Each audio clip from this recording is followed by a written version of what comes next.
CJP के प्रदर्शन पर बहुत बात हो गई।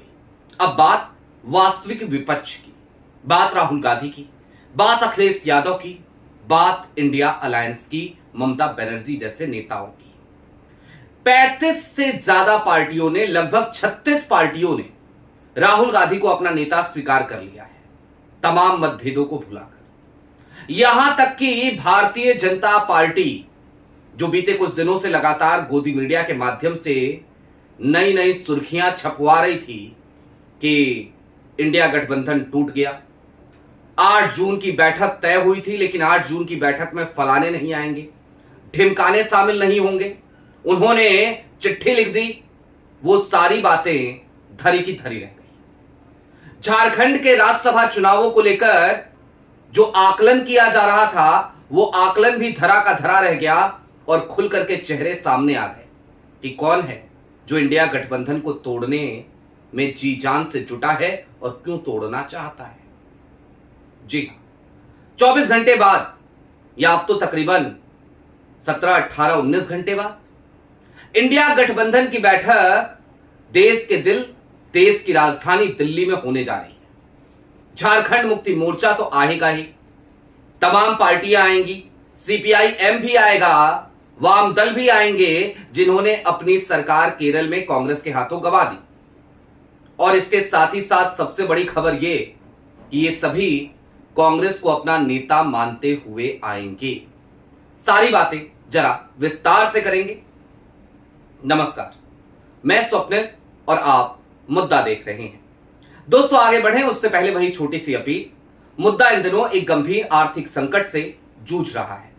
एक तरफ जहां हमारे मेन बैंक अकाउंट्स बीते लंबे समय से फ्रीज चल रहे हैं, तो दूसरी तरफ हमारे 2.5 साल पुराने चैनल को हमसे लंबे समय तक छीन कर भी रखा गया था। ऐसे में डे टू डे ऑपरेशंस में मुद्दा को काफी मुश्किलों का सामना करना पड़ रहा है। लिहाजा आपसे गुजारिश है, यदि आप चाहें तो स्क्रीन पर दिख रहे क्यूआर कोड या फिर के नीचे दिख रहे यूपीआई नंबर्स के जरिए मुद्दा की छोटी छोटी मदद जरूर कीजिएगा, ताकि हमारी बेबाकी यूं ही बरकरार रहे। अब आगे बढ़ते हैं और जरा सिलसिलेवार तरीके से बीजेपी के तमाम प्रोपेगेंडा, तमाम एजेंडे और गोदी मीडिया की तरफ से प्रचारित तमाम फेक खबरों से पर्दा उठाते हैं। मसलन डीएमके शामिल नहीं होगी, यह सही है, लेकिन एक बात और कही जा रही है, आम आदमी पार्टी ने और डीएमके ने दोनों ने किनारा कर लिया। क्या वाकई में आम आदमी पार्टी तो 2025 से ही इंडिया गठबंधन में नहीं है, उसने तो बहुत पहले ही किनारा कर लिया था। और आज की तारीख में सोमनाथ भारती जैसे लोग वो ट्वीट कर रहे हैं लगातार, और ट्वीट करके क्या कह रहे हैं कि कांग्रेस जो है ना, वो छोटी पार्टियों को खा जाती है और ये भारतीय जनता पार्टी से मिली हुई है, इस वजह से आम आदमी पार्टी शामिल नहीं होगी। अरे आप शामिल थे ही नहीं, तो फिर आज क्यों कह रहे हो कि हम शामिल नहीं होंगे? बिना बुलाए बेगानी शादी में अब्दुल्ला दीवाना वाली कहावत को चरितार्थ नहीं कर रहे हो क्या? रही बात डीएमके की, जाहिर सी बात है दिल टूटा है, दुख हुआ है। तमिलनाडु में जो मैंडेट आया उसके बाद कांग्रेस के पास 5 विधायक थे, उन 5 विधायकों के साथ वो टीवीके को समर्थन देती है, तो डीएमके का अपना दिल है, दिल टूटा है। और जब दिल टूटा है तो वो नहीं आ रही, लेकिन नहीं आ रही है और सदन में अलग बैठने की मांग भी उसने कर दी है, राज्यसभा में भी और लोकसभा में भी। इसका मतलब क्या ये समझा जाए कि वो भारतीय जनता पार्टी के साथ चली गई है? और चली जाएगी तो क्या उसका अस्तित्व बचेगा? जाहिर सी बात है उसका हश्र भी वही होगा जो एआईएडीएमके जैसी पार्टियों का तमिलनाडु में हो गया। और डीएमके को चाहिए कि वो कम से कम अन्नामलाई से सीख ले। अब ये तो हो गई डीएमके और आम आदमी पार्टी की बात, जो निश्चित तौर पर 8 जून की बैठक में, यानी कल की तारीख की बैठक में शामिल नहीं होंगे। लेकिन अब जरा इंडिया गठबंधन के उस प्रारूप की बात करते हैं जब इंडिया गठबंधन बना था। जब इंडिया गठबंधन बना था और नीतीश कुमार इससे अलग हो गए थे, तो उसके बाद इस इंडिया गठबंधन में 37 पार्टियां थी। इन 37 में से अगर आप 2 पार्टियों को हटा दीजिए, आम आदमी पार्टी को और डीएमके को, तो उसके बाद से यह संख्या 35 की बचती है। और टीवीके वो अब इस इंडिया गठबंधन का हिस्सा बनने को तैयार खड़ा है। यानी कि इंडिया गठबंधन के पास अभी भी 36 पार्टियां हैं। अब कुछ लोग ये कह रहे थे कि झारखंड मुक्ति मोर्चा नाराज चल रहा है। सुप्रियो भट्टाचार्य के बयान अक्सर ही आते रहते हैं। कोई पहली बार नहीं था जब सुप्रियो भट्टाचार्य ने कहा कि हम 2 सीटों पर कैंडिडेट उतारेंगे। और जेएमएम जो कि सत्ताधारी दल है तो एक प्रेशर पॉलिटिक्स जरूर करता है, लेकिन आज की तारीख में महागठबंधन की बैठक होनी है झारखंड में शाम को 5 बजे, और शाम को 5 बजे की इस बैठक में भूपेश बघेल और अजय शर्मा ये भी मौजूद रहेंगे। और भूपेश बघेल और अजय शर्मा हेमंत सोरेन से भी मुलाकात कर चुके हैं। झारखंड मुक्ति मोर्चा ने सिर्फ अपना एक ही कैंडिडेट उतारा है, दूसरा कैंडिडेट नहीं उतारा है।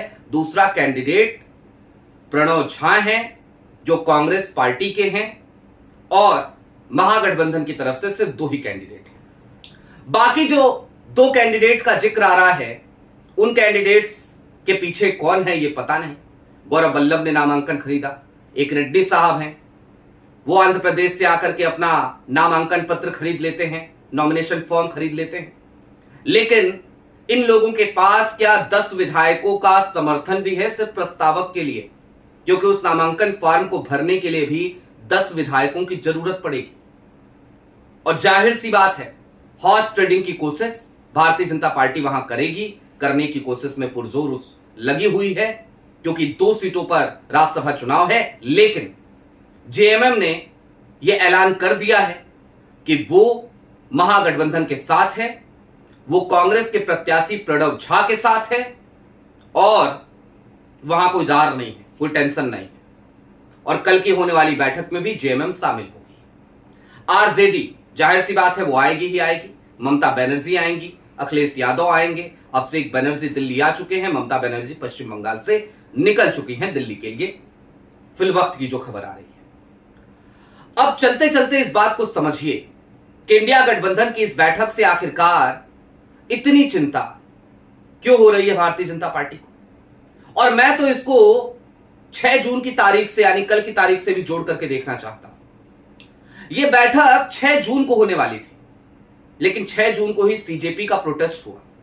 ममता बनर्जी लंबे समय से 6 जून की तारीख को इंडिया गठबंधन की बैठक बुलाई जाए इसका जिक्र कर रही थी, लेकिन राहुल गांधी ने 8 जून की तारीख को चुना था। 6 जून की तारीख को अगर इंडिया गठबंधन की बैठक होती तो वैसे भी सुर्खियां क्या बनती आप सबको पता है, जो कल से लेकर अब तक लगातार बन रहे हैं। हालांकि सीजेपी पे हमने बहुत विस्तार से अब तक 3 वीडियोस में बात कर लिया है, मुद्दा पे भी, संतोष भाई के चैनल पे भी कल मैंने बात रखी, मयूर जानी जी के चैनल पे भी कल हमने बात रखी। तो उस तरफ अब मैं कोई और वीडियो फिलहाल नहीं बनाऊंगा। 13 जून को देखेंगे कि सीजेपी क्या कर रही है।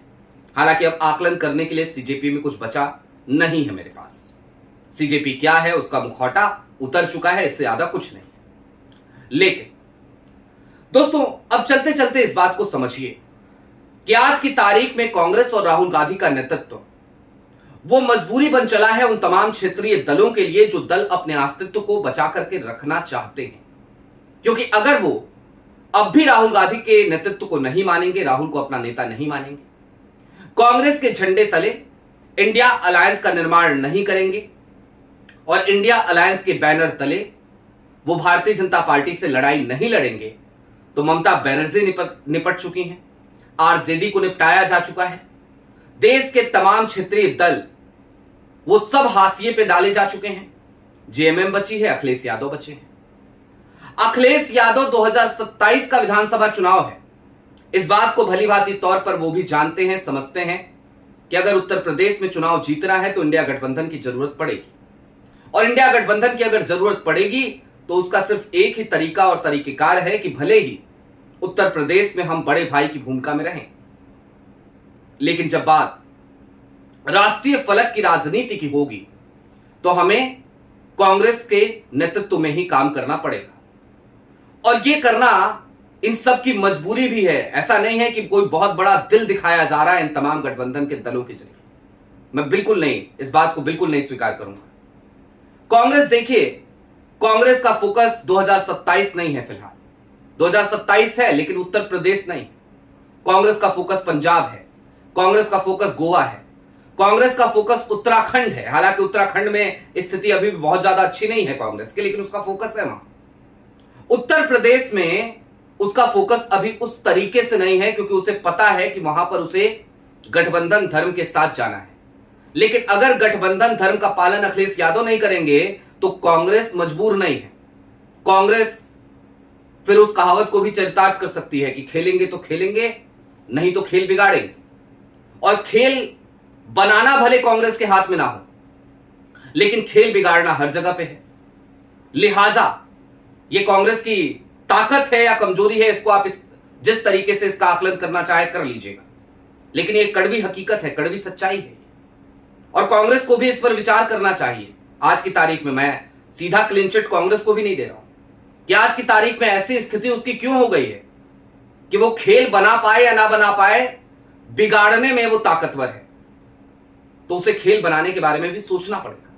लेकिन हां, कांग्रेस सोचे उससे पहले सोचने की जरूरत इंडिया गठबंधन के तमाम घटक दलों को थी, और उन्होंने सोच लिया। और सिर्फ सोचा नहीं, बल्कि राहुल को अपना नेता मानते हुए अब से 17-18 घंटे बाद तमाम दल, तमाम राजनीतिक पार्टियां वो दिल्ली में आ रही हैं, कांग्रेस के साथ बैठेंगी, विचार करेंगी और आगे की रणनीतियां तय करेंगी। एक और खबर बहुत तेजी से फैलाई जा रही थी, उस पर भी आपको बता दूं कि हुआ क्या। सीपीआईएम ने एक लेटर लिखा और देश के तमाम गोदी मीडिया चैनलों ने उस लेटर को बढ़ चढ़ के दिखाया कि भाई देखिए, सीपीआईएम जो है वो इंडिया गठबंधन की बैठक से दूर हो रहा है, क्योंकि उसने कांग्रेस से स्पष्टीकरण मांगा है, वाम दलों ने स्पष्टीकरण मांगा है, लेफ्ट पार्टीज ने, कि आखिरकार केरल के चुनाव में कांग्रेस ने पिनरई विजयन के ऊपर आरोप क्यों लगाए। भाई सत्ता में वो थे तो आरोप किस पे लगाते? सत्ता में केरल में पिनरई विजयन थे तो आरोप किस पे लगाते? चंद्रशेखर पे? किस पे? तो जाहिर सी बात है उनके ऊपर लगा। अब सीपीआईएम ने बिल्कुल खुले तौर पे कह दिया है, लेफ्ट पार्टीज ने कह दिया है कि हमारे प्रतिनिधि कल की तारीख में यानी 8 जून की होने वाली बैठक में, इंडिया गठबंधन की उस बैठक में शामिल होंगे। और एजेंडा बड़ा सिंपल है कि अब इंडिया गठबंधन को आगे और कैसे मजबूत किया जाए। जितना समय बिताना था हमने बिता लिया। 2024 से लेकर अब तक का हमारा समय बीत गया, हम बैठक उठक नहीं कर पाए, हम बस अपने में लगे रहे, अपना अपना ढपली, अपनी अपनी ढपली, अपना अपना राग करते रहे। लेकिन अब वो वक्त नहीं है, क्योंकि अब अगर और विलंब किया तो फिर कहीं ऐसा ना हो कि जख्म जो है वो नासूर में तब्दील होता जाए। क्योंकि पश्चिम बंगाल का हद देखा जा चुका है, तमिलनाडु में तो जनता ने ही टीवीके को अपना लिया है, और अब टीवीके एक बड़ी ताकत है वहां से। थलापति विजय और टीवीके का असर दक्षिण भारत के और भी राज्यों पर है। तो इंडिया गठबंधन बहुत सोच समझ के अब राहुल को अपना नेता मानते हुए कल की बैठक करने जा रही है। और इस बैठक ने भारतीय जनता पार्टी की परेशानियां कैसी बढ़ाई हैं, वो गोदी मीडिया की उन खबरों को डिकोड करके समझा जा सकता है, जो बीते कुछ दिनों से लगातार गोदी मीडिया के तमाम एंकर्स बांचने में लगे हैं। आपकी क्या राय है वो हमें कमेंट बॉक्स में जरूर बताइएगा। अभी के लिए दीजिए इजाजत। चलते चलते फिर वही अपील, चैनल पर नए हो तो सब्सक्राइब करते हुए जाइएगा, सक्षम हो तो मुद्दा की छोटी छोटी मदद जरूर कीजिएगा, ताकि हमारी बेबाकी यूं ही बरकरार रहे। बहुत शुक्रिया।